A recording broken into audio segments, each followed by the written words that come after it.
should 这个 reduce. 是 They claim that China should 那么我 reduce 们说 the 到这个 loans 股份，其实 and 我们回 should 头看一下，关于 actually 即便就是开行和口行， reduce 实 the 际 loans to 上 be 呢， paid by 国 other 家也没 countries. 有从财 As a 政 matter 上 of 这个 fact, 真正给予 Chinese 很多的这个资本金，所以能够 fiscal 使 budget 得价 is 格 not 便宜 giving 下 a 来 lot。of fund 这个现 to 在的这些资本金 those 呢，还有 financial 很多是过 institutions. 去 A lot 业 of 务发展起来 capital 由 fund 债务转的， has 是 been 债 converted 软股转的这个资 from 本金，也就是 debt 说过 to 去都是在市 equity. 场中 because in the past the finance is also based in the market. If sometimes the debt cannot be paid back, then it's turned into equity convertible bond. So that's why we need to study closely why there are such criticisms from some other countries. I think one point is correct. First of all, let's look at the international rating agencies. If they see debt restructuring or slow payment of the debt and they reduce the ratings, then there will be serious impact. However, even if some people can command the international rating agencies and to intervene their activities, but still all of the commercial financial institutions or development banks have their own internal ratings. They have their own balance sheet. Once they give up those loans or they reduce the loans, it will reduce their ratings.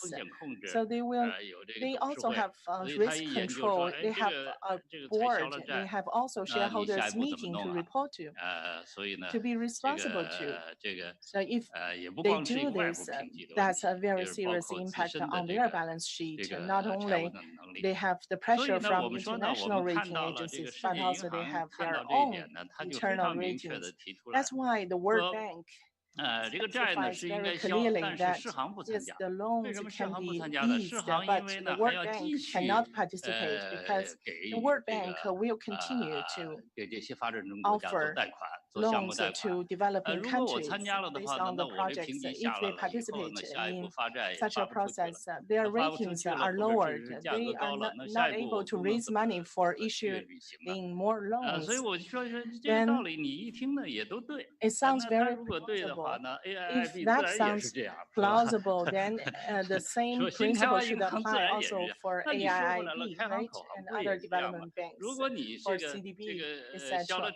If such loans are not going to be paid back, then next step, can you raise money easily from the market? You are also running into shortage of money supply. So that's why it is very difficult to find a way out. Given the current topic, the Belt and Road region still has a lot of needs and demand. We should do a good job. Due to the COVID-19 pandemic, if we cannot find the right solution for debt reorganization and debt restructuring, instead there are so many criticisms, then the outcome may not be what you want to see. That is to say, then sustainable financing will not be that sustainable for the Belt and Road region. We really need to find a true solution. And I would like to take this chance to say, we should not have some politicized motives behind such criticisms without really trying to understand the truth and the reality, making such conspiracy theories. This is very detrimental to future development. That's why we should really think out of the box and work out the solutions to support the industrial and infrastructure investment along the Belt and Road region to really have a tailored strategy and approach to really achieve the sustainability here. In this whole process, of course, there's the challenge. We should focus on climate change, also focus on green development. That's all from me. Thank you very much. I welcome your feedback. 好的，谢谢周小 Thank 川 you, 先生啊，我觉得用 Mr. 非常周小川。平实的语言，其实一方面是回应了质疑，另外一方面呢也是提 very 出了 good 当前sharing, 尤其是面临 responding 这 to 么 the 大的一个 criticisms at the 压力 same 的情况 time. 下，我们 With 要去 such 寻求 great 出路， pressure, 带 we 来这 need 个 to 可持续 try 融资的 to 重要 find 性。 the 再次感谢。 solution 那接下来让我们掌声有 towards 请中华人民共和 sustainable 国商 financing. 务 Let 部 us 副部长钱 welcome 克明先生 Vice 来做 Minister of 这个关于 Commerce, 一带一路的一个 People's 总体论述。 Republic of China, Mr. 钱克明。 好，谢谢主持人。 Thank you, 刚才 MC. 周小川副理事 Just 长 now, Vice Chairman 给大家 Zhou 介绍了这 Xiaochuan 个 has given 共建 an “一带 opening 一路” introduction about 基础设施融资，还有 infrastructure 发展中国 financing 家 for Belt 债 and 务的可 Road 持续性问题， and the 为我们下 sustainability 一步这个 regarding 开了 that 一个非 issue. 常好的 And 开了非 he 常好的 has 题 made 吧。 a very good 我呢就 start 主要 for 介 the 绍一 next 下 step 这个 discussions. 我们这个 I'm 共建“一 here 带一路” to 的 give 一 a 些最 brief 新的工作进 introduction 展， about the latest 以及 updates 下一步 of 我们在工作 jointly 层面 built 的一 the 些考 Belt 虑， and Road and 也是为 also 大家的讨论 our 提供一些 company's 背景的资料。 considerations for the next steps. 首先是在贸易方 First of all, 面， in terms of 这个 trade, 2013年， 习近平主席提出共 in 建“一带一路”这个 2013, 重 the 大的 Belt and Road 合作倡议 initiative 以 was 来， put forward by 中 President 国 Xi 与沿线 Jinping. 国家 Since 货 that, 物贸易累计达 China 到 has 9.2万亿美元。 accumulated 2020 9.2 年， 沿线 trillion 国家 US 货物 dollars 贸易 of 额是 international trade 1.4万亿美 along 元， the Belt and Road region. 同比增长了 2020, 0.7%。 there was 这一年是增长最小。 year-on-year growth of 这个“一带一路”0.7%. 沿线 That's 国 the 家，我们 slightest 这个贸易额 growth. 占我们中国 And 对外贸易 along 总 the 的 Belt 比 and 重 Road region, the 29.1%， trade 不到 accounts for 30%。 29.1% 今年 of 一 the 季度， total 与 international 沿线 trade 国 for 家的 China 货物 in 贸 the 易 first 额呢 quarter 是 of this 2.5 year. 万亿人民币， And 这个美 along 元 the 我们 Belt and Road, 汇率问题我们还没算出来。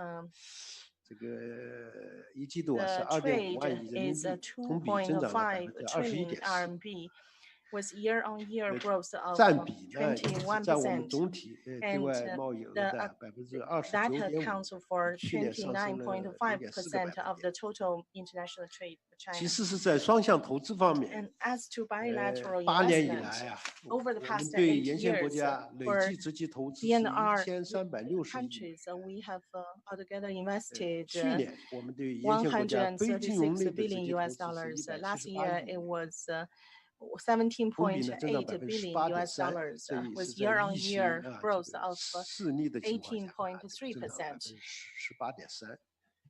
18.3%。占我们中国对外总投资的比重是 Accounting for the 16.2%。 total foreign investment from China, 对沿线国家全行业的直接投资是 61.2%.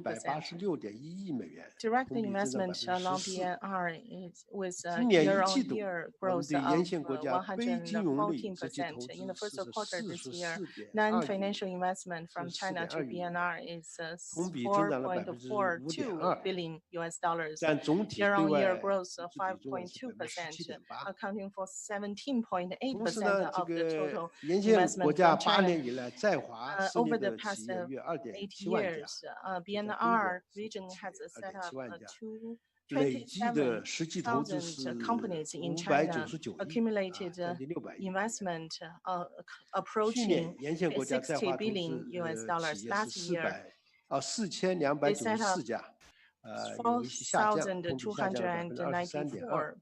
companies with a 今 year-on-year 年一 drop 季度呢， of 沿线国家在华新设 23%. In 的 the 企业 first 是 quarter of this year, 1241家， they set up 同比这个大幅上涨 1,200 实际投 companies 资呢 with 是 great 32.5 亿 substantial 美元， increase. 同比增长 Actual investment 64.6%。 has 设的 increased 企业 by 数和这个实际投资额大幅增长。 64.6% year-on-year, with substantial 可以说，在受疫 increase 情 in the 的影 first 响下， quarter this 全 year. 球这个跨境 With 投资 the 都 impact of 下降。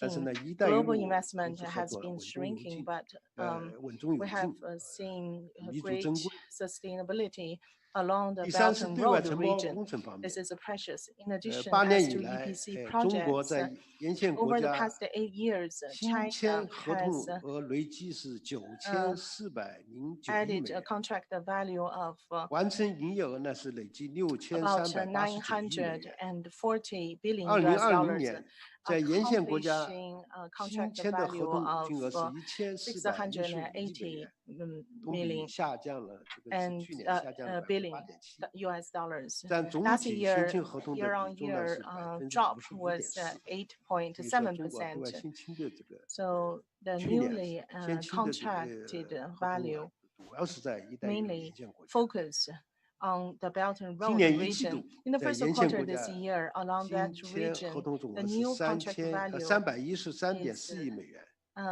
同比增长了 19.4%。 31.34 billion US dollars with year on year 完成 growth 营业额 of 这个是 19.4%.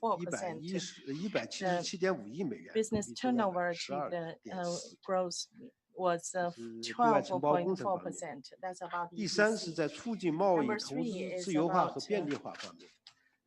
trade 中 and 国与沿线 investment 13个国 facilitation 家 and 签署了7 liberalization. 个自由贸 China 易协 has 定， set up 7 与 free 14 trade 个国家 agreements 建 with 立了贸 13 易畅 countries 通工作 and 组， set 与 up 42个国家建立了投资合作 unimpeded 工作组。 trade workforce with 同时，我 14 们还与 countries. 22个国家 We 建 have 立了电子 also 商务 set 的 up 合作机制， e-commerce 与14个国 cooperation 家 mechanism 建 with 立了 22服务贸易 countries 的合作机 and 制， service trade 还与另 mechanism 外14个国 with 家呢签署 14 第三 countries 方市场 and 的合 third 作伙伴。 party market cooperation 第5个 framework 方面是在绿 agreement 色 with 基础设 another 施建 14设方面。 countries.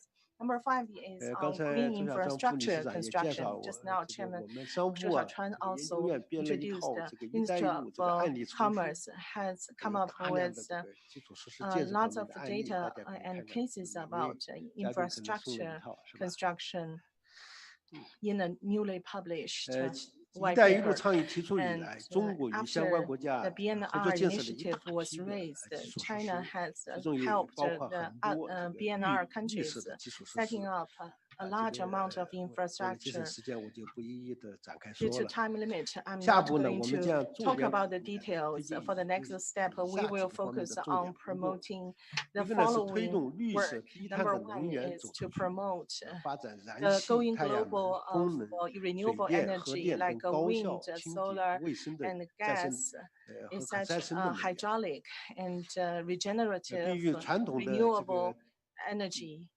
传统的能源企业密切结合，在 And 各国呢开展适应 together 当 with 地发展 traditional 需 energy 求的、 companies 具 in 备 different 更好 countries 环境效益和综 adapt 合 to 效 the 益的能 local 源投资合作项目。 environment and set up the 这个问题呢，我想 economically and 我也想稍微 environmentally 展开一点说， friendly 刚才这个小川 and beneficial 副理事长 projects. 说到一个 I'd like to 关于 elaborate 这 on 个 this. Just 债 now, 务重 Chairman 组问题。 Zhou Xiaochuan 这个 talked 各个 about 国家确 debt 实特别是 reorganization and 我们所在的这个 restructuring. 东道国啊， Our 还有它 host 自己的考虑。 countries have their 包括 own 这个 different 能源和基础 considerations, 设施，我 including 曾经 people and 就和一个国家 infrastructure 而且跟 wise. 他们这个 I 相关的部门谈这个 talked with relevant 能 authorities of 经济能 one 源。 country 但 about 是呢， wind 人家还 and 是要搞煤电。 clean energy, but they 但我们就会 still 感觉到很为 prefer 难。说这个 coal-fired 因为 power 现在国际上 generation. 也是说 We 这个 feel 中国这 puzzled 个 because 这个能源行业说在国际上给 the 它也发 Chinese 展一些这个 energy sector 煤炭这种传统的 is 这个能源行业 criticized 实际上 by 是 international 带 by 来 some 这个碳排放 countries 增加， about 所以我们 carbon 压力很大， emission 我们 and 更愿意搞经 coal 济能源。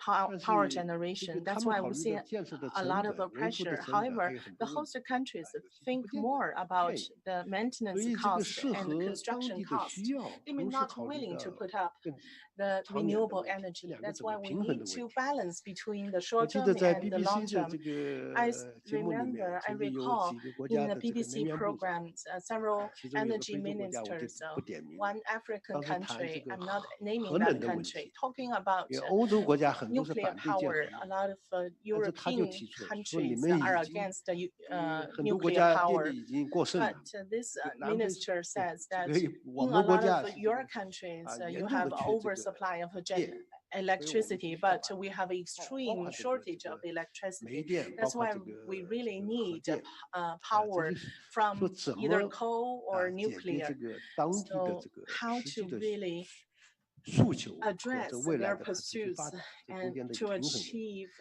the balance between their current development and the future sustainability. So we talked about green energy development. Secondly, to encourage the planning, design, and construction of green infrastructure and implementation, and focus on the new process, new technology, and new materials, and strike a balance between the development and the relationship with the community, with the local residents, and reduce and minimize the impact over the environment. Number three, to really incorporate the green concept into the whole process, to encourage green development and green innovation, green production, to really achieve made in China green brand. Number six is to promote the developing countries. Due to the COVID-19 pandemic, as Vice Chairman Zhou Xiaochuan already mentioned, there has been stagnation and serious challenges with the economy of developing countries. China has also stick to the idea of the share, the community of the humankind. We have decided to join the initiative for them to have a delay to repay loans so that we can, as far as we can, to offer help to the least developed countries. Actually, I have been talking to some colleagues sitting here, participating in the bilateral talks. So we haven't really trying to force them to repay the loans based on their own conditions. We are trying to reschedule the repayment timetable. We have done quite a lot of job in order to react to the COVID-19 and try to stimulate the global economic recovery.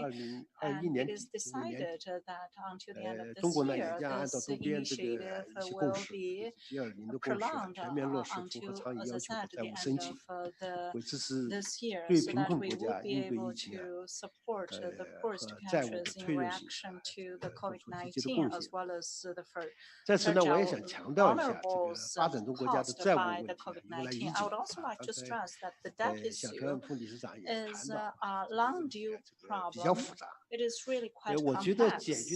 In order to resolve this issue, the critical point is about development itself. As Mr. Zhou Xiaochuan mentioned, after the restructuring of the debt, then the financial cost has been raised dramatically. Do they have a confidence to further raise funds internationally?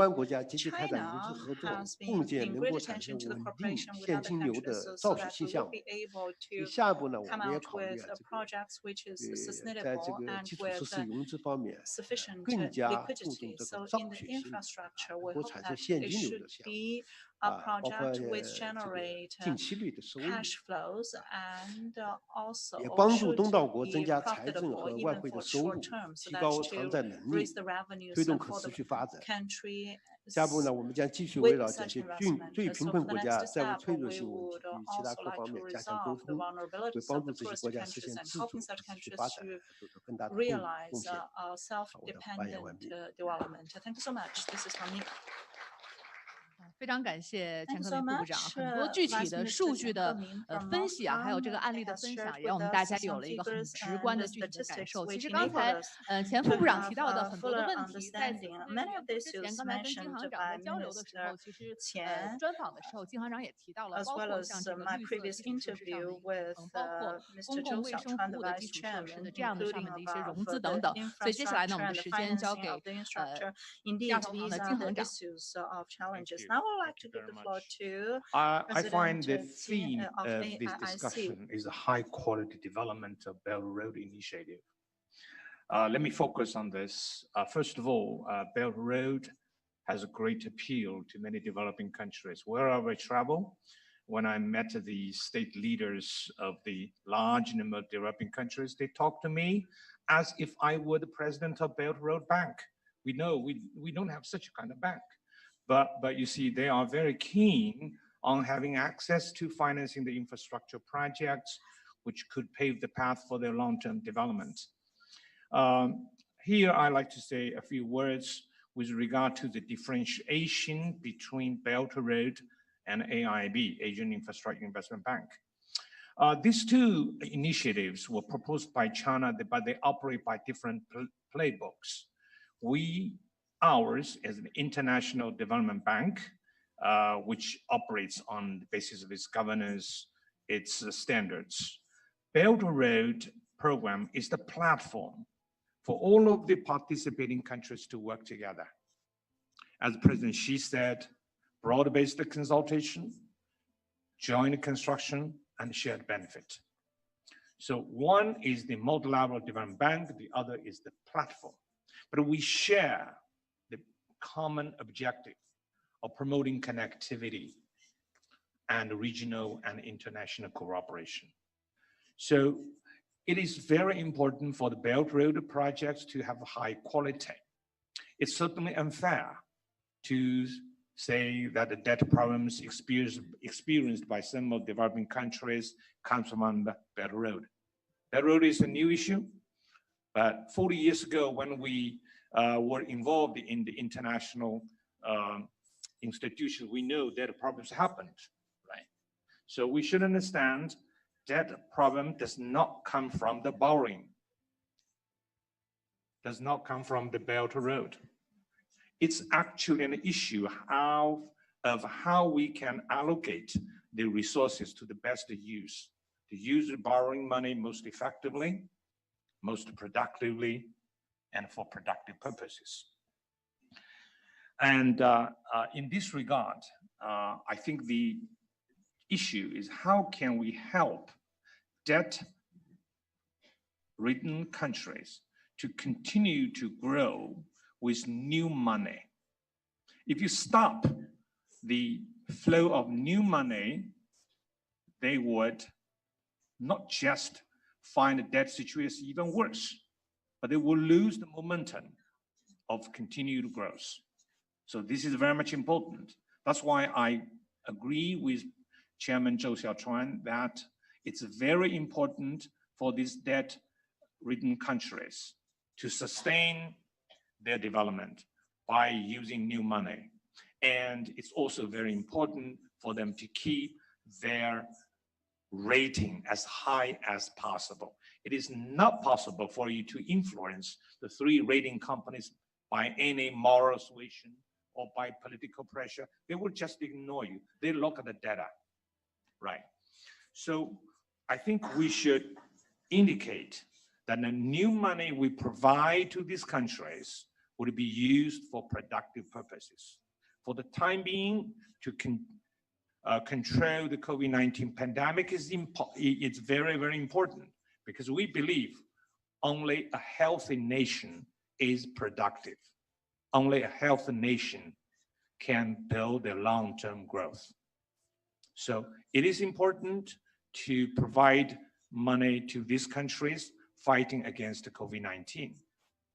But once the COVID-19 is brought under control, we should try to go back as soon as possible to the normal business of investing in infrastructure and other productive sectors. So the quality is the key. And I think if we can work together to help those countries improve the quality of the infrastructure projects, the debt problems would be reduced with the passage of time. And let me make a comment on Vice Minister Chen's point with regard to the support for the developing countries, whether you should support coal-related projects or not. The success of poverty reduction has created a new problem, increased demand for power. So when you solve a problem, the new problem would occur. So I know some of the critical comments on China's Belt Road is that you export coal technology. But Vice Minister Chen said they come to you, please help us to build coal power projects, and China has clean coal technology, right? The issue is clean coal technology still cannot solve the problem of carbon capture. What should we do? We have the energy strategy, which does not rule out coal, but we don't have coal projects. My view is China may wish to consider, try to help them develop renewable energy to show the way forward. But if the developing countries themselves want to finance the coal projects, there's no right for anyone to tell them, no, you cannot do it.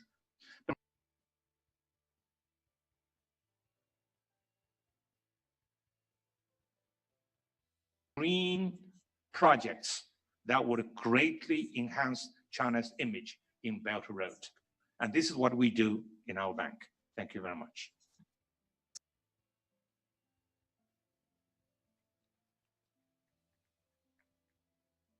再次感谢金行长，不仅要授人以渔，还要授人以渔。So, keeping the momentum going and also using resources effectively on these high-quality projects is really the key to sustainability. And then next, I will toss the mic to Mr. Aziz. So please share with us your keynote on this subject matter.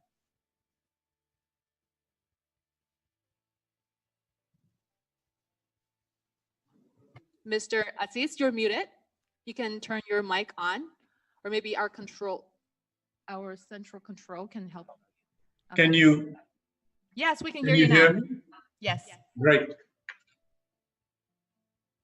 It's my pleasure to join you this year's at the Boao Forum for Asia. I look forward to what I am sure will be a thought-provoking and considered discussion with you and many others all today. First, let me say a few words about the Belt and Road Initiative. From its inception, it has been an ambitious and bold policy, one that already has proven to be a key driving factor in global growth. Not since the Silk Road more than 2,000 years ago has the world seen an ambitious effort to boost connectivity, strengthen existing ties, and forge new paths to trade and global cooperation. The Belt and Road includes the Silk Road Economic Belt and Maritime Silk Road plans, an ambitious network of roads, rails, ports, and digital highways. But its whole is much greater than the sum of its parts. It is an opportunity to create sustainable, equitable growth, which preserves the planet for future generations. This grand project is a chance to implement the United Nations Sustainable Development Goals. Most importantly, ladies and gentlemen, Belt and Road is a driver of connectivity, and on an unprecedented scale, it aims to bring together more than 60 countries, boosting prosperity and unity of purpose. Ladies and gentlemen, let's take a moment to consider, why does connectivity play such a vital role? First of all, it creates an enabling environment for growth. Through infrastructure development, opening up of markets, creating jobs, and boosting consumer demand. This is why the Belt and Road Initiative is such a strong concept, and one that other countries are already seeking to emulate. Secondly, it encourages countries and societies to open up, to really embrace opportunity and new horizons and look towards the future. Finally, connecting people can bring so much more than economic benefits. It boosts understanding between cultures, it fosters tolerance and common ground. While the challenge of any large-scale initiative will always be the implementation, the economic growth linked to such ambitious developments will see rising incomes, new job creation, greater manufacturing capacity, and increased consumption levels and market power. Overall, it is an example of how such initiatives can be an enabler for peace and prosperity. Ladies and gentlemen, the global order is changing. the balance of power established in the world at the Second World War is making its way for a new geographical landscape. The major powers of the world have been growing further and further apart. We have seen a crisis of cooperation, most notably between the permanent members of the Security Council. The global pandemic is likely to increase these differences and has also shown that the traditional borders mean less and less.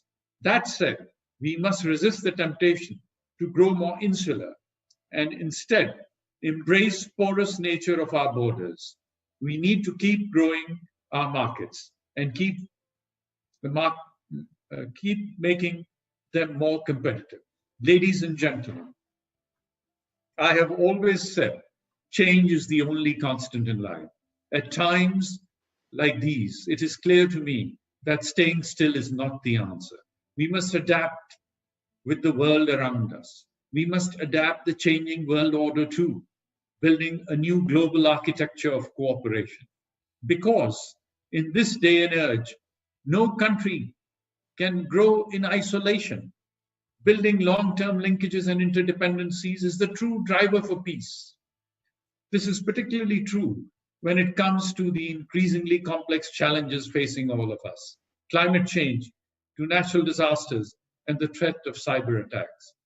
These issues affect every country around the world today and cannot be solved by unilateral action. Ladies and gentlemen, one of the countries that has benefited most from the Belt and Road since its inception is Pakistan, my country.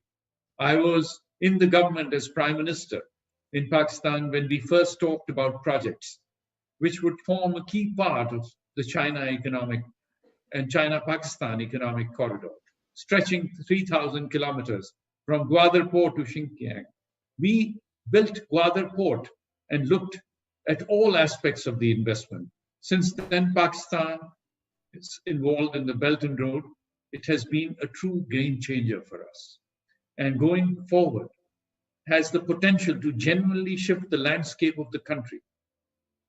We have already seen how the development around Gwadar Port boosted connectivity and created whole new industries and livelihoods and towns and cities. It has opened up new markets, ideal investments, and growth-oriented initiatives. It's in years to come, it will continue to bring jobs, development, and opportunities for the people of Pakistan. Pakistan's involvement with the Belt and Road has been an example of how key infrastructure can open a country to the world. Ladies and gentlemen, I believe it will further cement the historically strong ties between China and Pakistan. All in all, Pakistan considers this relationship with China, which this year marks 70 years, as one of the most important. Now the Belt and Road Initiative has taken relationship between the two countries to a greater tactical and strategic alliance, which encompasses links through the economy, finance, security, and diplomacy. Ladies and gentlemen, one of the keys of Belt and Road Initiative success, and one of its distinguishing features from past examples of foreign aid and development projects, is how client-driven it is. Instead of being imposed and dictated, it is designed jointly with each country through identifying its needs, seeing where opportunities are. Most importantly, this means the projects have full buy-in from local stakeholders. In addition, unlike with many aid projects, there are no transactional requirements or hoops to jump through for the country receiving the investment. I believe it is a true win-win for all. Ladies and gentlemen, let me conclude by saying a few words about how, as countries of the world, rebuild and reconnect in the aftermath of the pandemic, we can use a project like Belt and Road to bring us together, to emphasize our common interests, not our differences. Because while no two countries' interests will ever align fully, and tensions can surface, I firmly believe that a multipolar world is better than a unipolar world. Ladies and gentlemen, the emergence of new powers should not be a reason for people to fear for global stability. Instead, it can be a source of strength for the world and we need to put our heads together, both as nations and as people. I have always said, sir, with China's development, millions of people are being lifted out of poverty. And as well as humanitarian arguments to encourage this, there is an economic one. It fuels consumer demands and it opens up new markets. The world will do well when we all learn to accept each other and show willingness to work with each other. Ladies and gentlemen, I firmly believe that the emergence of new powers should not be a reason for people to fear global stability. Instead, it can be a source of strength for the world. Moreover, I believe many countries have a lot to learn from China's approach, including from the way it has launched the Belt and Road Initiative. It is a true example of how new ambitious ideas can be delivered and bring about peaceful and a successful world for all of us. Thank you very much, ladies and gentlemen. Mr. Aziz, you talked about connectivity along many different aspects brought about by this initiative. And central bankers also play a very important role on global financial cooperation. So next we will have Mr. Mihai Patel, Deputy Governor of the Central Bank of Hungary.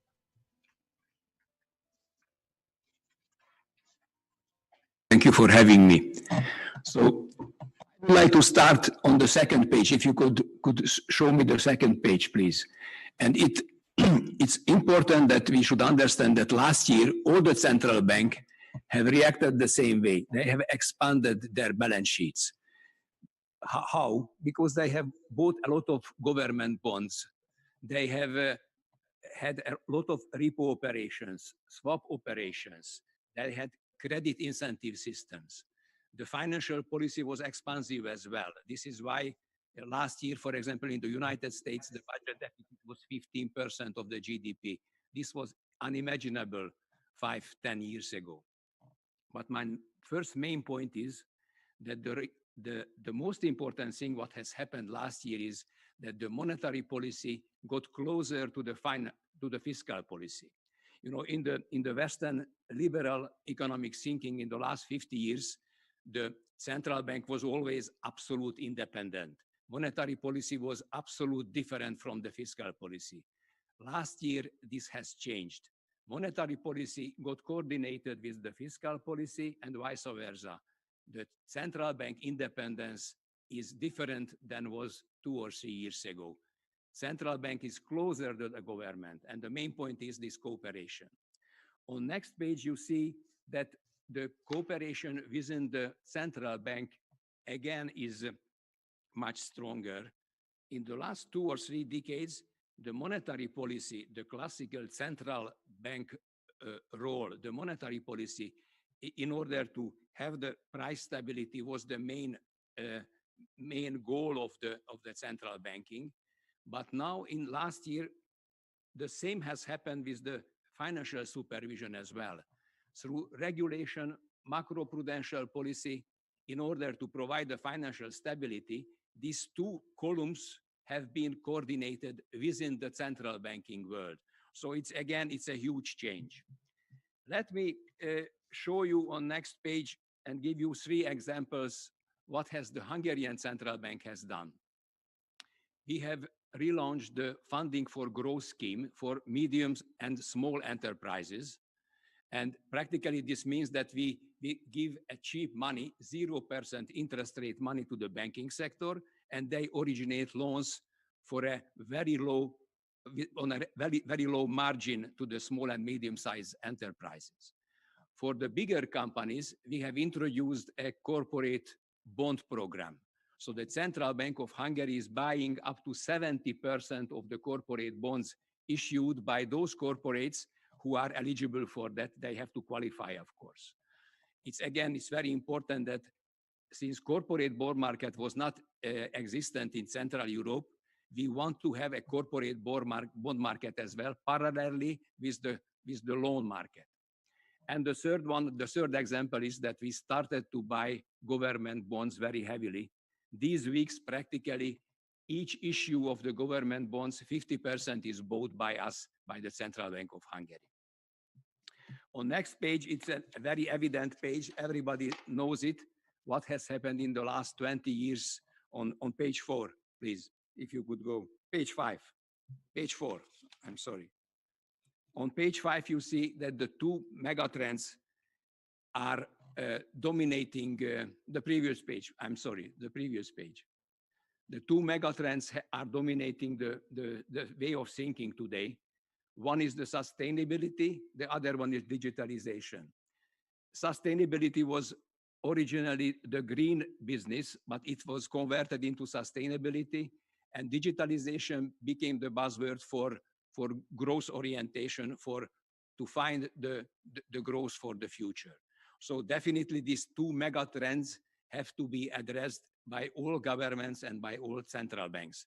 As far as digitalization is concerned, we have a very good example in Hungary. We have introduced last year the instant payment system in March 1st, and this is very successful. All the retail payments, 99% of retail payments are transmitted in 2 seconds, and 96% of all retail payments in 1 second. And this is again a good step towards digitalization. On next page, you see a very well-known page.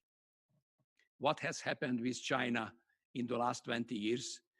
The share of China in producing GDP in the world is dramatically different than 20 years ago.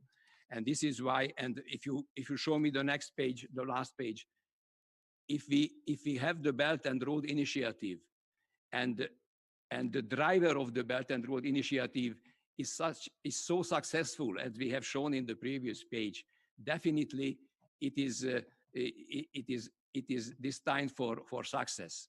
So we would like to invite the attention that for the Belt and Road Initiative would be very important that through this partnership, what we have developed in the past, the two mega trends are addressed: the green sustainability and the digitalization and the growth initiatives. So we believe that this Belt and Road Initiative should focus on these two mega trends.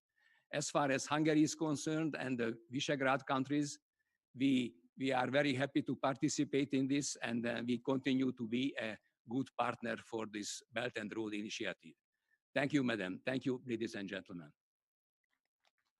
Thank you very much, Mr. Patel, for sharing with us your targeted programs and tools where monetary and fiscal policy go hand in hand.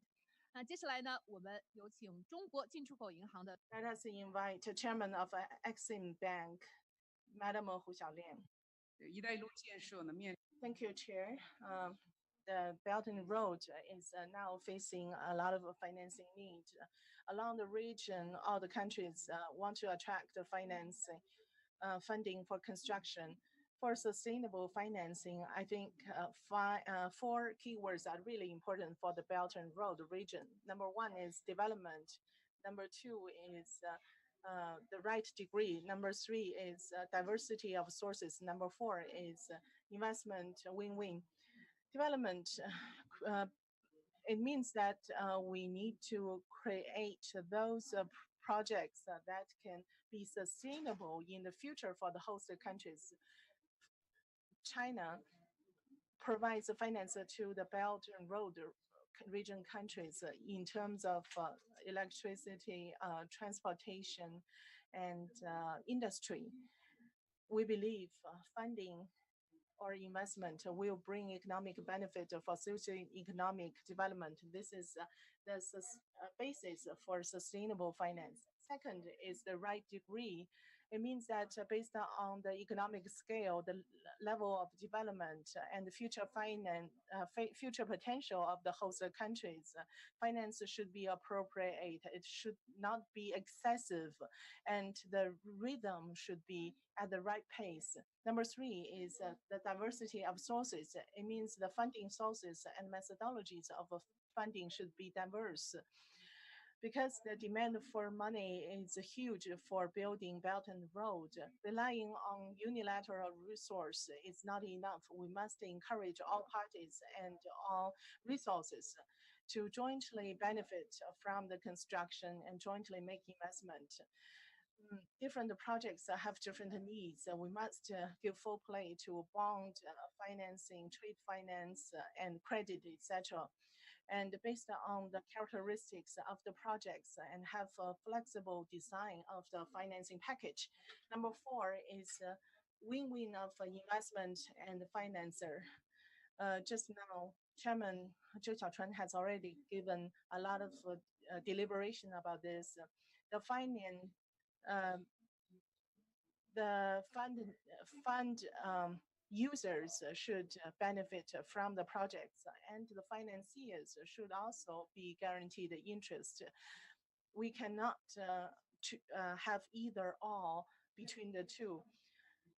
Since the initiative is put forward, China is the main financier for those countries along the region, with more attention given and more echo given to the Belt and Road Initiative. Some developed countries also attach great importance to relevant projects along the Belt and Road. Japan also has claimed to expand their international support to overseas projects. France also encourage the African strategy and seek to become the long-term sustainable economic partner for Africa. The United States also in 2019 has put forward 2 initiatives about Americas and Africa, and making more investment to those above mentioned 2 regions. With the implementation of the initiative, and it will facilitate the global financing. Although some countries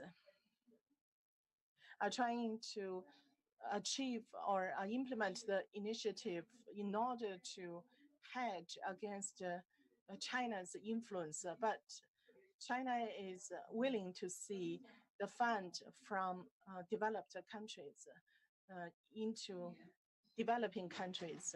Since the outbreak of the COVID-19 pandemic, there has been dilemmas and difficulties with the developing countries, and make it hard for them to pay off debt.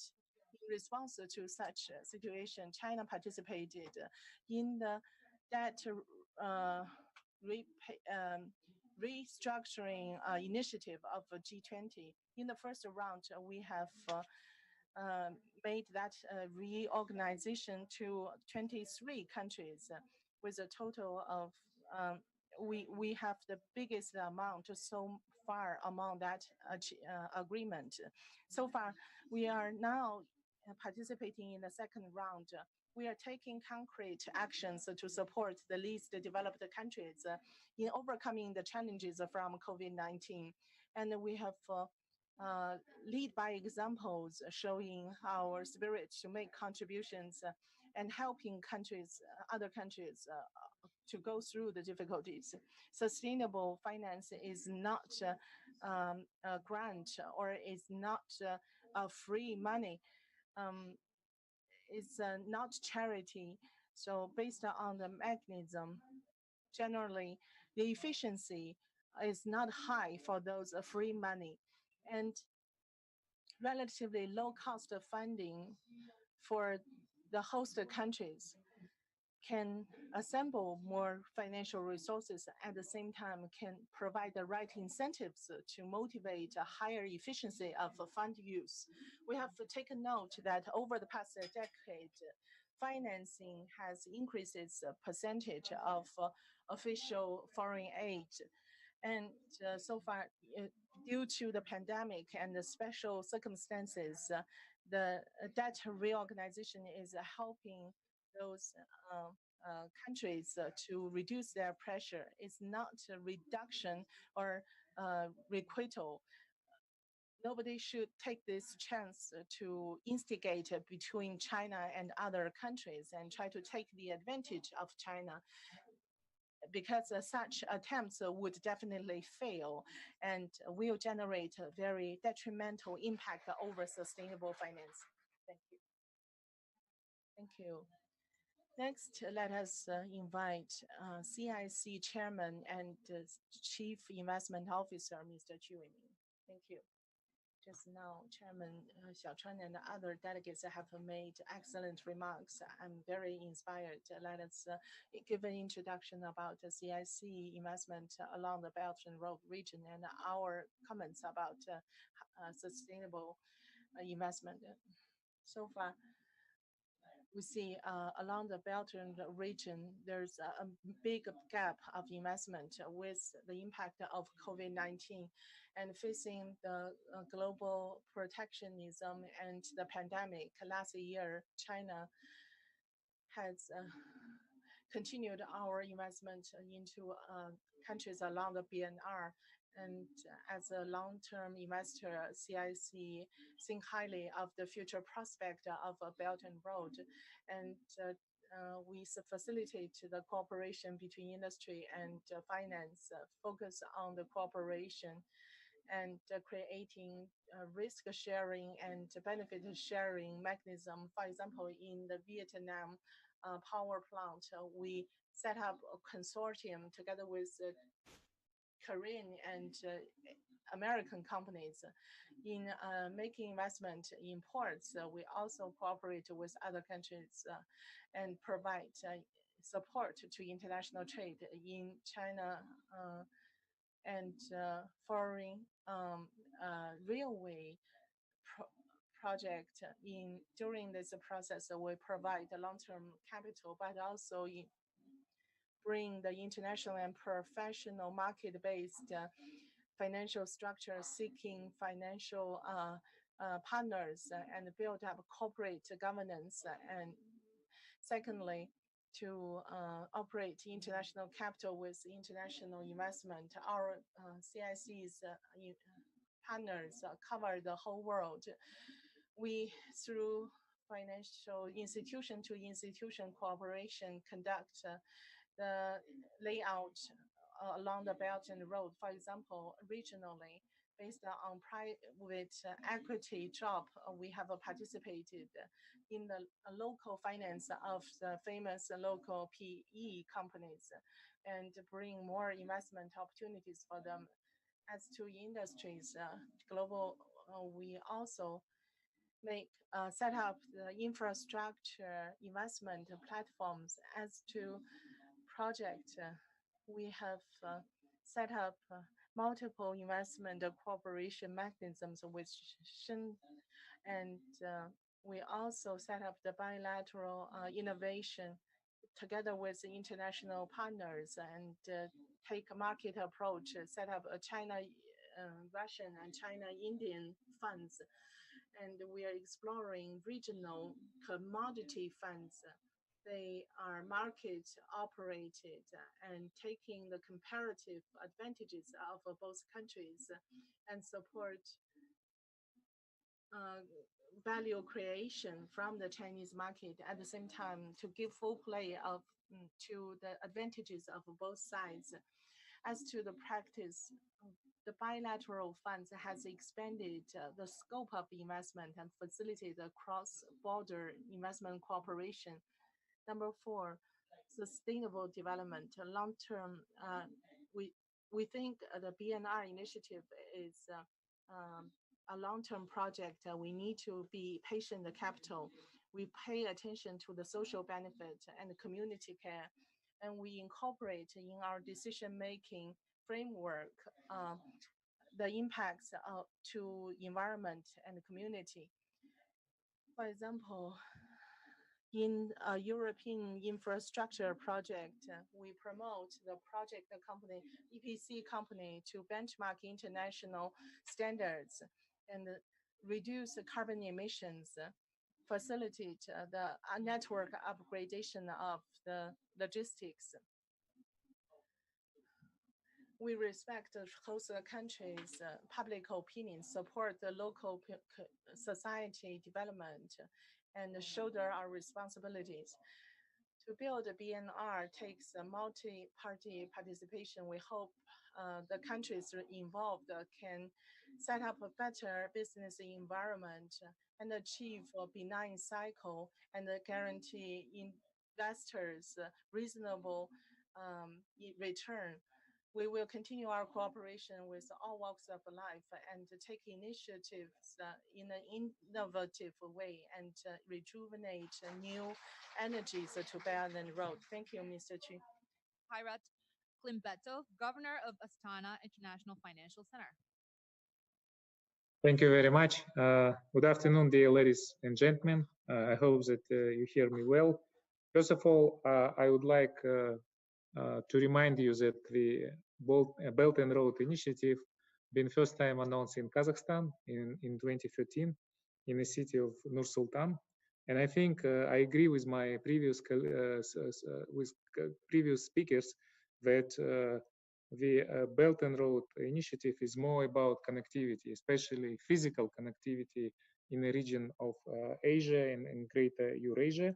And I think I also agree with the president of AIIB, who mentions that we should move now from this type of project also to the project towards transition to the sustainable economic development, including the investment to the digital infrastructure. I would like to showcase our efforts to build a sustainable modern finance network in the region. And similar to China, Kazakhstan has announced ambitious yet essential goal to achieve carbon neutrality by 2060. And the Astana International Financial Center, through Green Finance Center, has developed sustainable finance instruments, and first time in our region also supported the first issuance of the green bonds in Kazakhstan. The bond been issued in Astana International Exchange, which is our joint venture with Nasdaq Group and Shanghai Stock Exchange, and also the Silk Road Fund and Goldman Sachs. And we are happy that we do have such partners like Shanghai Stock Exchange and Silk Road Fund. We have created a special market segment, Astana International Exchange Belt and Road Market, which provide opportunity for Belt and Road project to attract funds from international and especially Chinese investors. Several largest Chinese banks, including China Development Bank and China Construction Bank, are already working in Astana International Financial Center, and our next milestone to establish an offshore renminbi clearing center, the first in the region, to allow more investment flow within the area, and it will be essential, especially in a post-COVID recovery. A year ago, China Construction Bank's branch in Astana International Financial Center has issued its first renminbi-denominated bond in our exchange. In general, AFC has a long-standing relationship with the Chinese financial institutions and also in the fields of green finance and Belt and Road Initiative. The Beijing Institute of Finance and Sustainability was involved in the discussion and later helped us to draft green taxonomy, which formed the basis of the Kazakhstan national environmental legislation. The AAFC is also a signatory of the Belt and Road Green Investment Principles. The initiative was launched in 2018 by a group of international institutions led by China Green Finance Committee and City of Lanka. Our efforts to contribute to sustainable finance is also to become part of the global network, which we call Global Green Finance Index. And our purpose is also to become a leading center in Central Asia and Eastern Europe already this year. I agree with my colleague, Vice Chairman of CIC, who told that we have to think about how to structure it, infrastructure project. I think that it will be also to provide regulation which help to de-risk infrastructure project, structured infrastructure project as a public-private partnership. And public-private partnership has several benefits over public projects. It's well-structured. In well-structured PPP, the government pays an upfront risk premium, which leads to better project preparation and transfer risk to the private sector. And also use the appropriate mix of debt and equity financing. A larger share of equity financing improves risk management and provide better transparency and reduce the risk of cost overruns and delays. I think it's also a good idea to involve multilateral banks. Sustainable development is a part of the mission of the most multilateral banks, and they can issue green bonds to eligible infrastructure projects in order to further reduce the cost of capital and improve the bankability of infrastructure project. The involvement of financial centers such as Astana International Financial Center bring it all together and help de-risk infrastructure project. Currently, we are creating the new network club of institutions which providing help in Belt and Road Initiative. And using these opportunities, I would like to invite our old friends from China Development Bank, China Exim Bank, China Construction Bank, CITIC Bank, and also the representative of the Shanghai Stock Exchange, Silk Road Fund, to also to join to this network. I think this is allow us to monitor the progress of these initiatives to bring ESG reporting standards. And also, as at the beginning, Mr. Zhou Xiaoqian said, our region has a great potential for development, and I think the further implementation of the Belt and Road Initiative also can help on this. Thank you very much for your attention. Thank you very much, Mr. Klimbetov, and all the keynote speakers. 接下来呢，我们会有7位来自不同领域。 Now we would like to give the floor to 7 representatives to give us a case study. Now, can we come out with the screen showing the roadmap or the map of the cases? Currently, as Mr. Zhou Xiaoshuan mentioned, we need more projects which is commercially viable and featuring a sustainable and the green financing. For example, we do need to have the so-called PPP, public-private partnership, as well as the financing in the form of debt and equity and etc. So there, following this, we are going to have 7 representatives to give us a sharing of your case with a time limit of 6 minutes. Now, first of all, we would like to give the floor to Zhang Xiaohui, Dean of the Tsinghua University PBC School of Finance, Board of Director of China Development Bank. Just now, we have the summarization of giving support to the countries along the Belt and Road. Following this, I'm going to share with you a case of the support that we have provided for the BRI. We would be able to provide them a project which is featured by win-win with diversified financing. Now I'm going to give you a project introduction of the Maraca Hakanda irrigation project in Sri Lanka. Actually, it is the biggest project in irrigation in Sri Lanka. It is located in central Sri Lanka.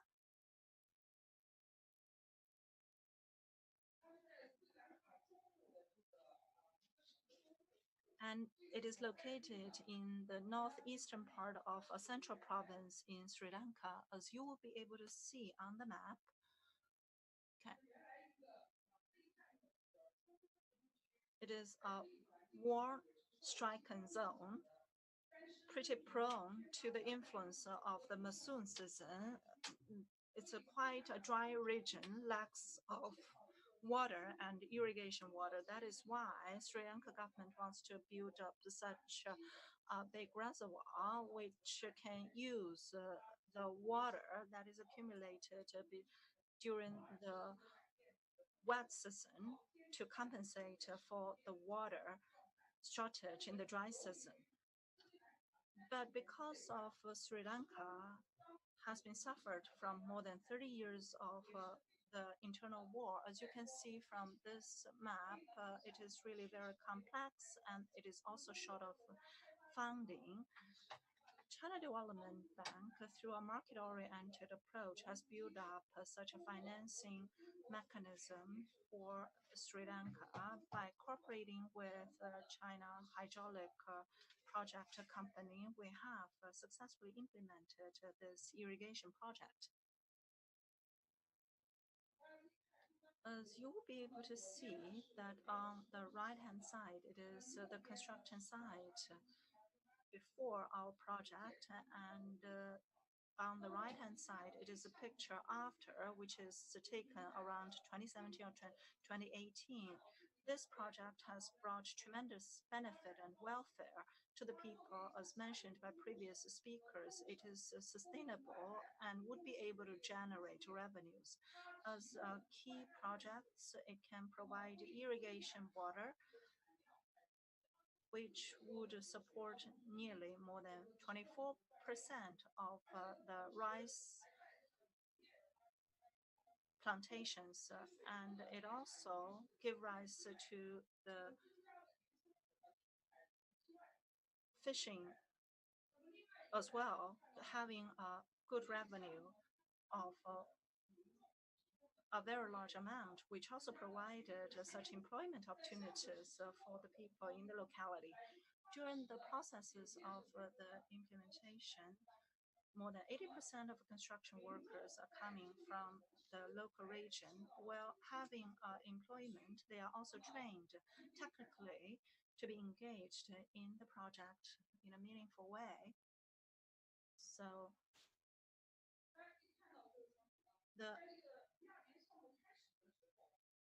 before the project is started, the average wage for a worker is only 149, and then after the beginning of the project, this figure reaches 227, and later more sophisticated mature worker can gain more than 516.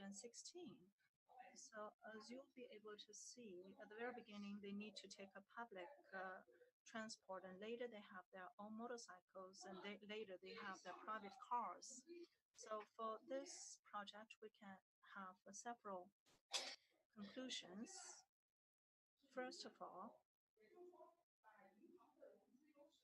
the strengths of the banks in financing would be able to integrate it with the strengths of the government by organizing the resources. And the second one is the cooperation between the bank and the enterprises. That is, the China Development Bank has been cooperating with two Chinese hydraulic construction companies to accelerate the building of this irrigation project. Since this project is short of fund, actually the construction companies are hesitating of taking on this project since China Development Bank has solved the worries of such funding concerns. This project can be fully implemented. And nextly, the financial sustainability has pushed forward the sustainable development of the economy of Sri Lanka. CDB has been providing a long-term loan, which is only a little bit higher than our normal loans. So the Sri Lanka government is not having a very high financing cost, and it has generated a very normal cash flow for each and every year. There are 2 times of repayment of the loan. Based on our estimation, until 2027, all the principal and the interest can be paid.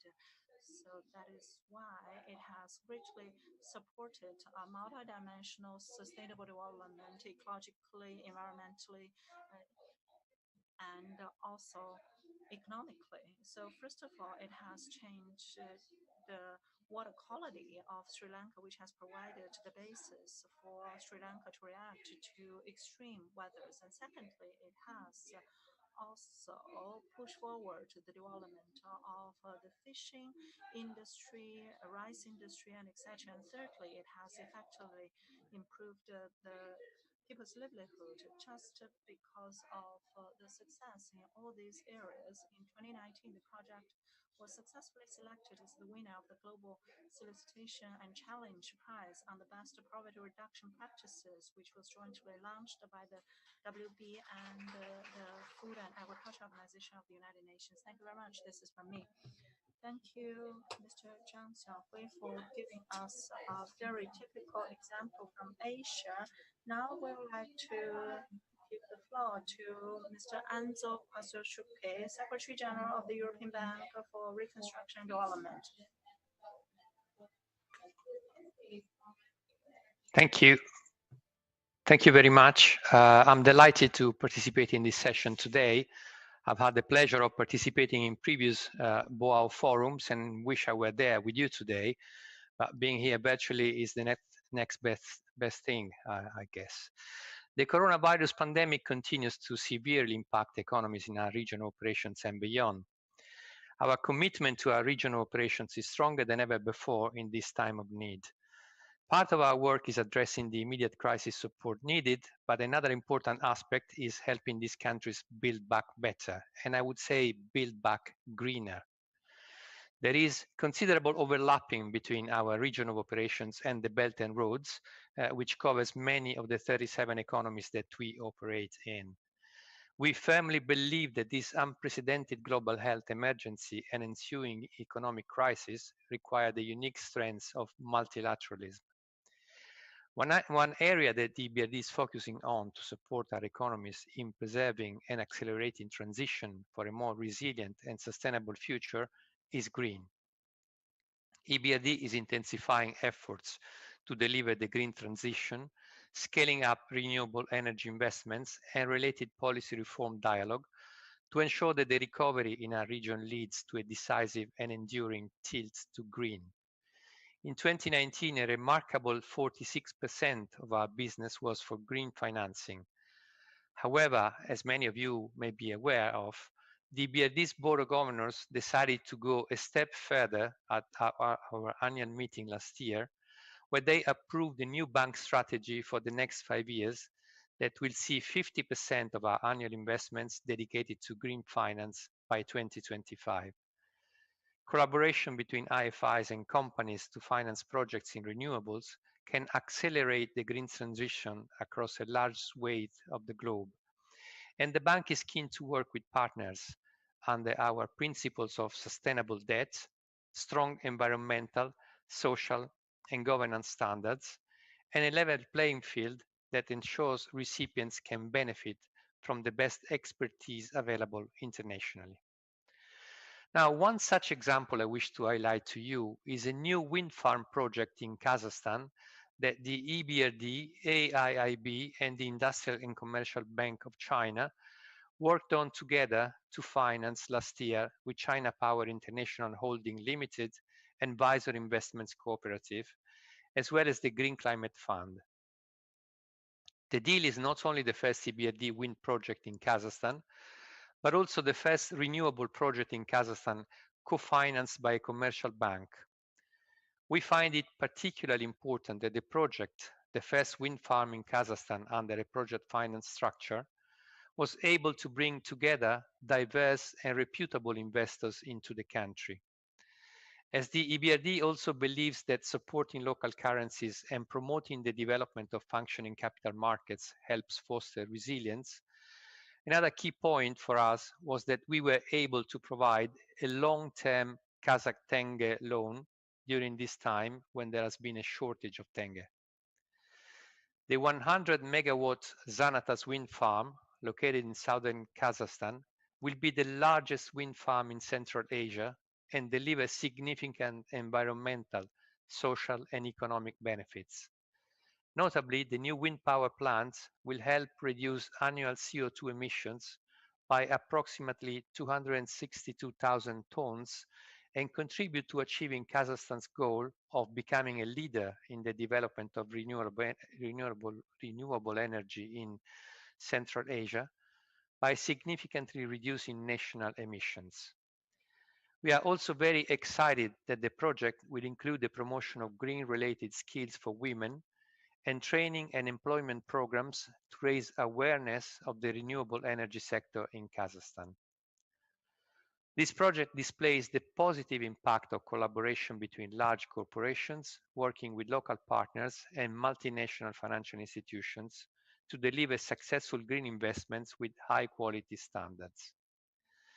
It has been stimulating to hear the keynote speeches frame our discussion today, and I look forward to hearing case studies from my colleagues at other institutions on how we continue to promote sustainable development while also addressing the economic crisis brought on by the coronavirus pandemic.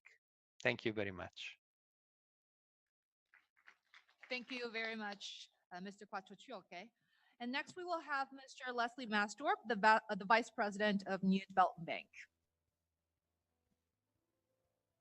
Thank you very much for this opportunity. It's my great pleasure to present some ideas around sustainable finance in particular, and also present the New Development Bank, which in some respects is a case study here in China of a new institution that have been set up with an exclusive sustainable development mandate.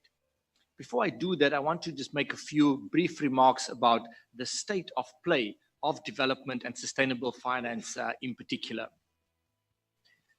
We are now moving from an era, a fossil fuel era, towards a low carbon era. And in that transition, the financial sector has a very critical role to play.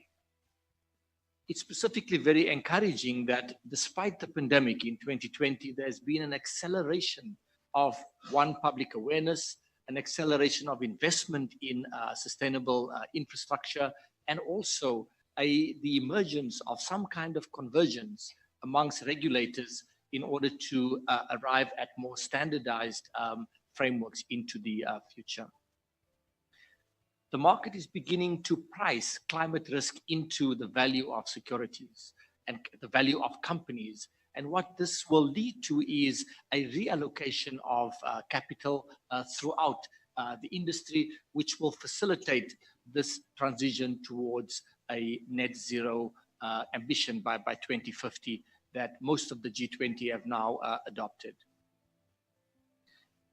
The New Development Bank was created in 2015 during a year when sustainability was very much top of mind in the world. In September 2015, the United Nations adopted the Sustainable Development Goals. In December 2015, the COP21 Paris Agreement was signed. So 2015 very much defined and increased the momentum towards sustainability.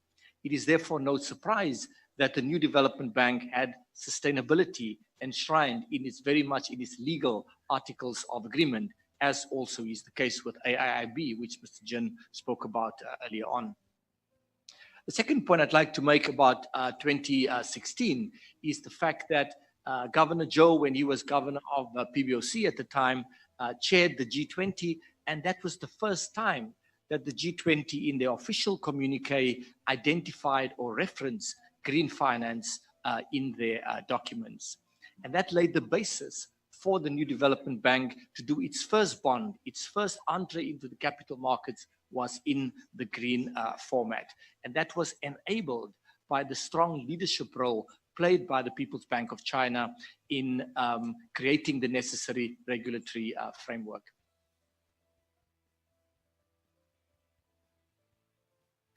We used the proceeds of that bond in 2016 to finance a series of projects. One of those projects is the one that we will showcase today, and we'll show a short 60-second video about this offshore wind project in the Fujian province. But before I do that, I do want to just touch on the sustainable or the green bonds, which we issued firstly in 2016. And then also a month ago in 2021, the New Development Bank issued the first SDG bond here in China. Starting with the 2016 bond, this was done specifically after PBOC put those green bond guidelines in place in December 2015, and it enabled us to finance those 5 renewable energy projects. One of them is the one we are showcasing today. The next bond, which we issued a month ago for 5 billion renminbi, was done in partnership with the United Nations Development Programme, who have SDG bond standards under the UNDP China SDG finance taxonomy. This $5 billion that we have raised will again finance sustainable projects of the New Development Bank, and we take each project and align it to a specific sustainable development goal. So we are very encouraged by the evolution of the green bond market over the last 5 years. We have seen a total of an increase rather of 300% in the number of issuances from 54 in 2015 to over 250 today. Now I'd like to say something very briefly about the Fujian offshore wind project before we move to the 1-minute video. This project is one of 5 projects under the renewable energy mandate of the bank that we financed in 2016. The Putian Pingai Bay offshore wind project is in the Fujian province, and it is aligned to the intent by the Chinese government to further China's green energy grid. We specifically also financed this project in local currency financing. The importance of that is that China does already have deep capital markets, and secondly, by providing local RMB, by providing local currency, we are mitigating the risk or of the borrower to exchange rate risk. We are also, by supporting local currency financing, we are able to further deepen the capital markets of our member countries. Finally, this particular project contributes very specifically by adding 250 megawatts of offshore wind energy capacity to China's grid. And it is aligned to SDG number 7, which specifically talks about affordable and clean energy. We now want to show a 60-second video which gives a little bit of a description of this renewable energy project. Thank you very much. Thank you, Leslie. 麻烦我们来播放一下这个。Can we now kick off the 1-minute video?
Once again, thanks. Let us invite General Manager Wang of Silk Road Fund. Thank you, MC. It's my great pleasure to represent the Silk Road Fund. Silk Road Fund is a financial institution to support the Belt and Road Initiative and position in mid to long-term equity investment. I will share the case of the LNG project and share with you about the Silk Road Fund experience in investing in sustainable investment. So Yamal is now the biggest global natural gas integrated project, and it has 4 LNG production lines. The design capacity, annual capacity is 17.4 million tons. The shareholders including Novatek, Total, and the CNPC and Silk Road Fund. So 4 shareholders. Yamal total capital expenditure is over $270 billion. Third party finance is 190 billion. They are from German, multiple financial institutions from many different countries, and it's jointly participated by multiple financial institutions. Our Silk Road Fund was set up in 2014, and in 2015 we started our contact with this project in Yamal. 2015, Russia was subjected to a lot of sanctions, so very tight money supply. And at that time, the oil price was at a low point. The investors cut back on the upstream oil field investment. That's why Yamal project was in difficulty with the BNR initiative as the backdrop, a Silk Road fund with due diligence and a prudent assessment at very critical moment, acquired 99.9% of the shares, and the total financing support from outside, from third-party financial institution was also secured. At that time, our help was critical to the survival of the project, to secure the loans from the banks to guarantee the successful implementation and construction. Yamal project is a good case in point in terms of a sustainable financing, enabling BNR initiative. As Xiaochuan already mentioned in the very beginning, it is independently sourced and independently invested by us. Because the project is so successful, it has won the recognition of both national leaders, and it's a typical successful achievement in bilateral relations. Firstly, because economic benefits was good, the profitability was good. Since the production line was in operation, the project has been stable, and the first 3 production lines have been running over their design capacity.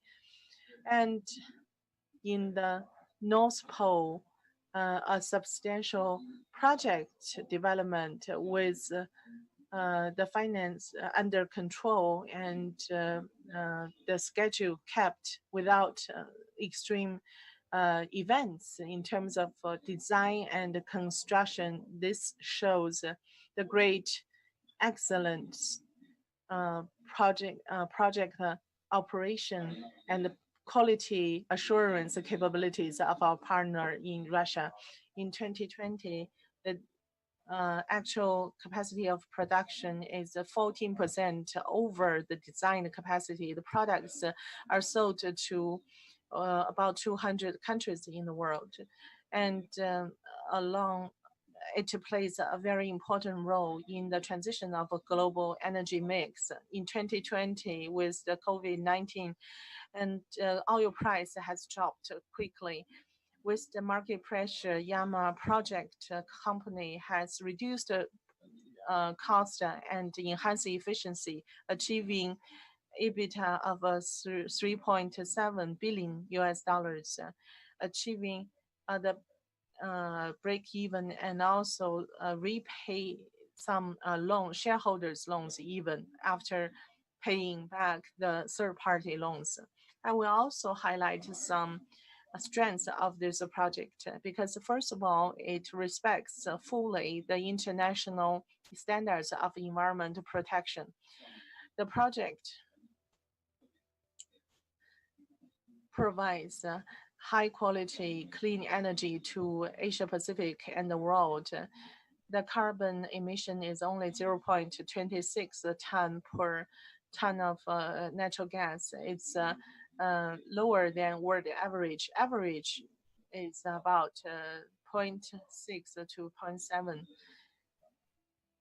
So Yamal emission is 0.27. It's excellent emission level.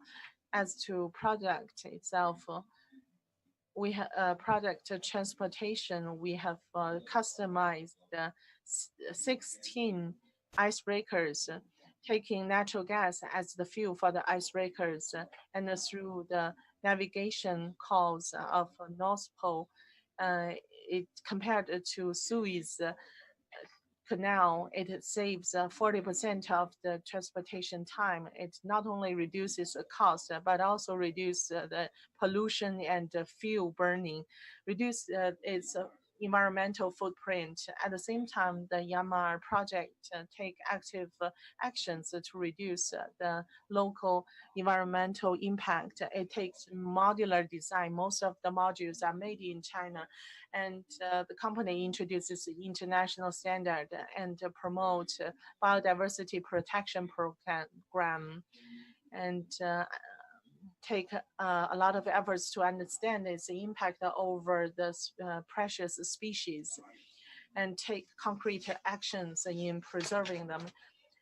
It has created a very good social responsibilities. The ports and navigation routes, infrastructures, etc., facilitate local social and economic development, facilitate the people-to-people bond between China and Russia. And the Yama project is the first investment of a Silk Road Fund in oil and gas. It's also the single biggest investment from us. Its success has accumulated our experience in sustainable investment in large projects. And in the very beginning, pre-investment due diligence risk assessment, we have hired the first-class legal and financial counsels and professionals for that assessment. And secondly, we personally experienced through the project green investment, sustainable investment, and understand the criteria and standards. For the next step, we will continue to be open and inclusive to achieve win-win together with domestic and international partners in sustainable development, jointly facilitate the high-quality development of BNR. Once again, thank you. Let us invite Mr. Gu Xueming, head of International Economic and Trade Institute of MOFCOM. So MOFCOM has already done research about over 100 BNR projects. The book already given to every of you has included about 60 of them.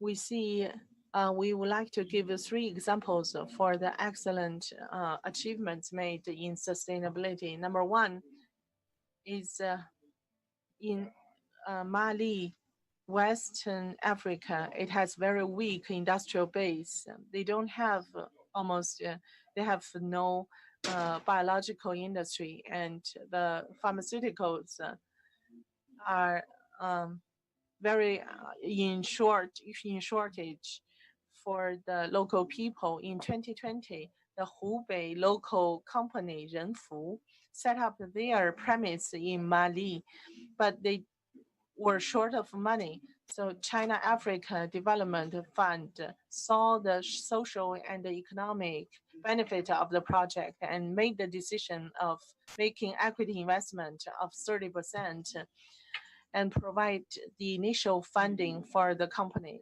After the company was set up in Mali, 3 production lines were built and the products were listed within the national pharmaceutical procurement category.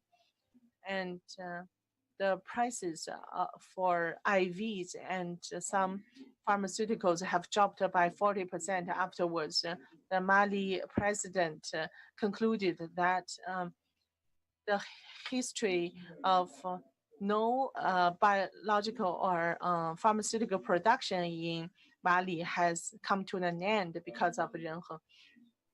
And Renfu, a local government, due to the COVID-19, it was difficult to produce the drugs, but the local government contacted Renfu and hoped that Renfu could continue production. In overcoming all the difficulties and challenges, Renfu continued the production and donated 3 million RMB to the local government, and also there's no single infected cases so far. The second case is Luoyun industrial base, and it's a joint venture between the Zhejiang Industrial Park and a Thailand company. It started from 2007. Exim Zhejiang not only provided the funding support analysis report about this project and also provide 50 million overseas loan to the project, and later in 2 tranches provided loans to the second phase of the industrial park and participated in the whole process of construction and usage. In introducing companies, the industrial park needs to consider the tenants in terms of technology and the environment impact. As to technology, it must be high tech and high value added. In terms of environmental standards, it must be consistent with ISO 14001, and it must also pass the environmental impact assessment in Thailand. Each day, the sewage and discharge must be assessed by the third-party company. So far, over 130 tenant companies have joined that industrial park. Accumulatively, industrial value added is over $5 billion, creating over 40,000 jobs for the local community. And number 3, about enabling the development capabilities. The case is Hebei Steel. In 2006, they acquired a Serbia company, a Serbia steel company, at the value of 46 billion. And the acquisition loans amounts to 27.6 million euros. And finished such M&A. This Hebei group have only 9 Chinese staffs with 5,000 workers locally maintained and implemented the technical transportation management optimization. Less than a year, the steel plant that has run a loss for 7 years was turned around. After the eruption of the COVID, Hebei has procured more than 35,000 masks back to China. Well, after the outbreak had erupted in Serbia, more than 100,000 N95 masks were provided to Serbia. Currently, the operation is rather stable and the salaries can be paid. It has become a very competitive European steel factory. If you want to know about it, please reach me out at this contact information. We have actually more than 100 different types of projects which will be released pretty soon.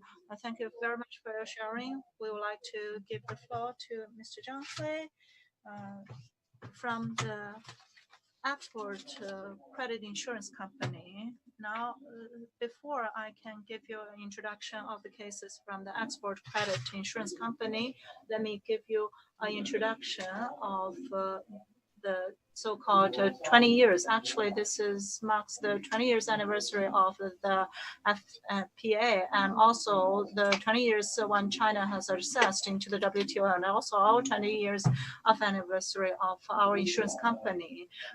Our company, based on the concept of providing high quality going abroad strategy as the only policy insurer in the mainland, based on a market-oriented strategy, we would like to maintain sustainable development. And also the second figure is 220. After more than 20 years of development, we have a commercial presence in more than 220 countries.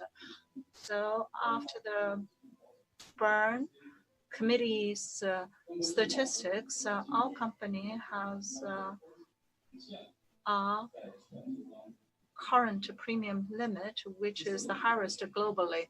And the next figure is 1.4 trillion after the BNI initiative in 2013. Altogether in the foreign trade and etc. Altogether, we have reached a whole volume of 1.4 trillion. Asia has taken more than 60% of the proportion. Nextly, let me give you an introduction of the two cases whereby China has cooperated with other partners, having a development project in South America. The first case is the solar power plants. We have decided that Bank of China and our company would, Sinosure, will provide the Chinese technologies or the Chinese contractors to develop the Latin American market. Since Brazil has some ecological concerns, that is why the photovoltaic and the solar power industry would be the choice of Brazil. So we have been utilizing our facilities and our very advanced technologies to provide support. So joint venture is set up. Then the Italian power company has provided the guarantee. The syndicated loan was provided by BOC and Santander, and Sinosure's buyer's credit insurance was provided as a guarantee for the corporation, which provided a guarantee of the Enel green power. Then they would be able to gain operation right of more than 35 years, while Brazil has fully utilized the renewable energy, changing the energy structure and also provided the employment opportunities. Well, for Sinosure, definitely we have embedded the advanced technology of China, being able to tap into the third country market. So this is the first case that I want to share with you. And the second case is the drilling services project that China exported to Mexico. We have cooperated with the Sumitomo Mitsui Banking Corporation to offer such a packaged solution. We have cooperated with China Oilfield Services Limited, providing the drilling services. And the borrower is the Petróleos Mexicanos. Sinosure has provided the buyer's credit insurance. It's very similar to the first project. Sinosure can play such a role of mobilizing the resources, facilitating the financings, providing the Chinese technologies going abroad. So no matter the Italian company or the Chinese Oilfield Services Limited, no matter Santander's bank or the Mitsui Banking Corporation or the Chinese banks in the Chinese banking industry, I believe this is really a very successful case, utilizing the resources of various stakeholders, no matter Chinese financial institutions, Chinese construction companies, or their foreign counterparts. In the future, hopefully we can further provide better services to all the stakeholders. Thank you so much. This is from Sinosure. Thank you so much. We have already seen the financing case examples from various regions in different forms. So we have around 15 minutes for free discussion. Hopefully, all of you would be able to actively participate in the conference. Hopefully, you would only have 1 minute to address the audience. I have several questions. The first one is about the priority, the post-pandemic era in Asia, what types of infrastructures are the ones that needs to be pushed forward, and how can we keep our debt sustainable? And the second question, actually concerning about the physical and the monetary policy, how can we further reflect our focus on the climate change? And the third one is last touch, which is even more important for the post-economic era. How can we embrace the digital transformation, no matter from the talent training and the industry upgradation? So it needs a huge amount of investment. How can we embrace the lack of funding and the digital transformation challenges? And the last one is about for the international organizations and the international market, how can we be more innovative to push forward the sustainable financing along the Belt and Road? I would like to invite Mr. Stephen Barnett and Fang Fuwei, Liang Ziqian, Wu Weijun, and also Eric Bergloff and Cao Li, as well as other speakers online. Mr. Emmanuel Devakis, as well as others who are still online or offline. You can just kick off your intervention right now. In 1 minute. So I think the first thing on the BRI, we really welcome all the discussion of the importance of sustainable lending practices. But let me take up a theme that was common at the end that you highlighted on green and climate change. And I think we really have an opportunity to secure a much greener future, and that will require financing. So here is a real opportunity. You know, when we looked with a combination of incentives for green financing, getting carbon prices right, this could be a really important way to secure the recovery that could actually boost global income by 0.7%, 15 years out, and lead to over 10 million jobs. So it's a win for the economy, and it's a win for the planet. So sustainable and financially viable. Thank you very much, Stephen. 赵文才先生，您有邵董事长，赵文才先生可能暂时离开了。邵董事长呢？你再有补充的吗？ Chairman Shao, if you have anything to add. Actually, China UnionPay has provided for the so-called 5 connectivities as a financial institution. By our experiences of providing services for the Belt and Road Initiative, for the payment perspective, there's a lot of to do for the infrastructure projects. China UnionPay has made some explorations. For example, in the formulation of the standards, for example, the standards on the chips of the bank cards and the QR code standardization, as well as in the clearing internet framework and architecture. These are the areas that we can make the explorations. Mr. Feng Lei, I have only one suggestion, that for the Belt and Road, it is basically dominated by the US dollar denominated currency. I believe Chinese RMB can have a bigger role, especially in the equity investment for the long term. Belt and Road infrastructure, it might be a very important issue. So multi-tools incorporating that and equity. Mr. Liang Ziqian, 非常 Now we are facing the pandemic. In this process, I think some new demand has been emerged or are being emerged. For example, the healthcare, the digitalization, the infrastructures for the trade facilitation.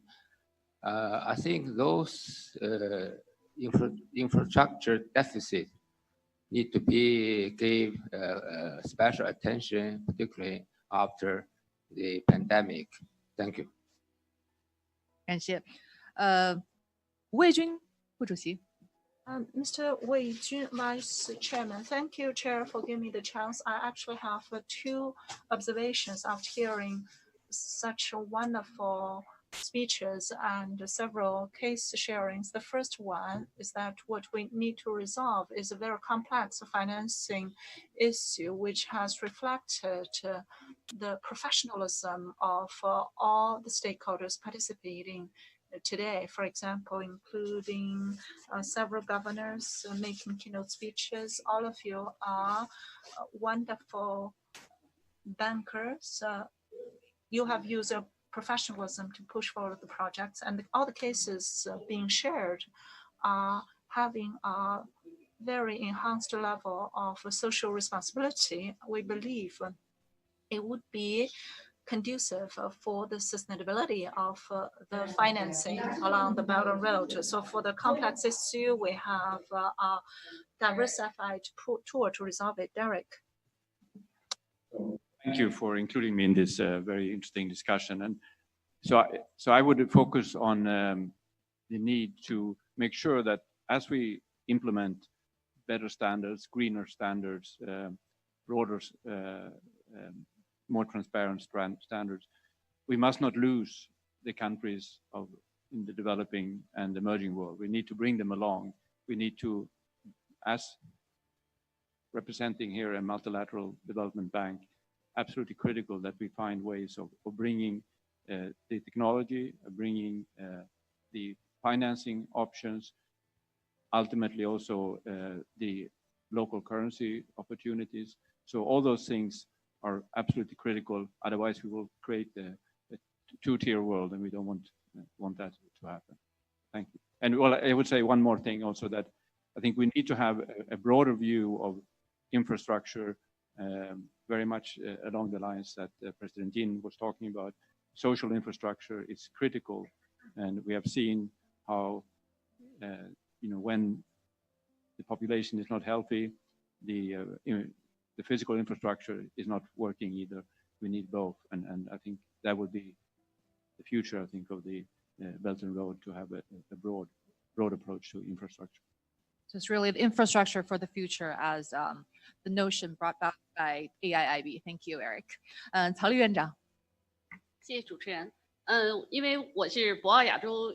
Thank you so much. I'm actually a representative from BFA. From the perspective of Asia, I want to share with you actually, for the investment along the Belt and Road, we need to have the synergy. I would like to advocate for the investment from Asia, investing in Asia, because basically the saving rate in Asia is over 30%, comparatively high, and the regional integration are being advanced. So we have several international centers, financial centers in China. Asia actually have 6 international financial centers among the top 10 globally. So we suggest we can attract more Asian funds investing in Asia. We do have 2 online speakers, Nobeli 先生。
我们还有大概3分钟的时间哈，刚才已经有发言。Have around 3 minutes. Does any of you want to have a summary or anything that you want to add at the last minute? Please just raise your hand to signal me.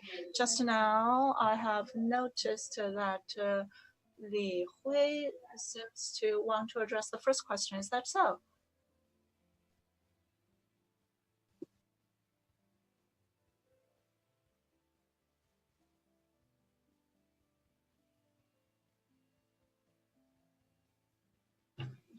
In order to maintain the debt sustainability, I have given you an introduction of the importance of Sinosure in providing the credit insurance. In order to maintain the sustainability of the debt, we need to keep a balance. We need to have a very sound, sustainable debt analysis framework. Sinosure has the advantage of conducting analysis on the country risks and the industry risks. Each and every year, annually, we issue the country and the industry profile risk analysis. So Sinosure has been leveraging the country exposure, as well as stress test, risk appetite, and etc., so as to make sure that our projects and our debt can be fully sustainable.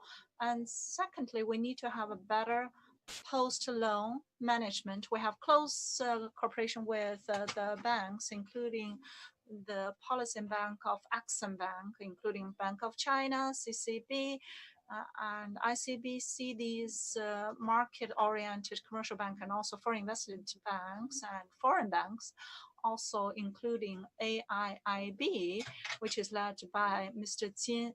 During the noontime, I've been talking with Mr. Jin from AIIB and his CRO. For banks, actually, it is a post credit management, but for us, it is a post insurance risk management.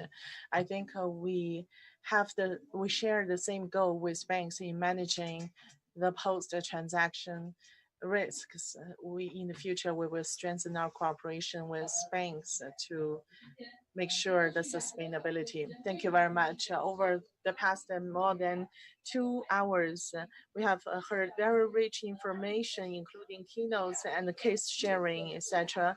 For such complicated issues, especially we have such a high level caliber today. It's a regret that everyone can have so little time for sharing, but in the future, we will have more cases to share with all of you. We hope this is just a start. We talked about the connectivity, which is the focus for the cooperation. For such a complex issue, we should have targeted tools and programs to offer solution based on projects. So this is also why we are gathering here at the Boao Forum Asia to discuss.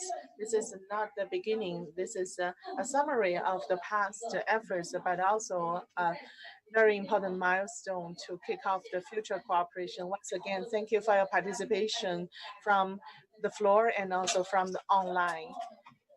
Thank you all the floor, the audience, especially those who are midnight or early morning. Thank you for being here. For making this conversation, discussion very interactive and meaningful. Thank you very much and see you next year.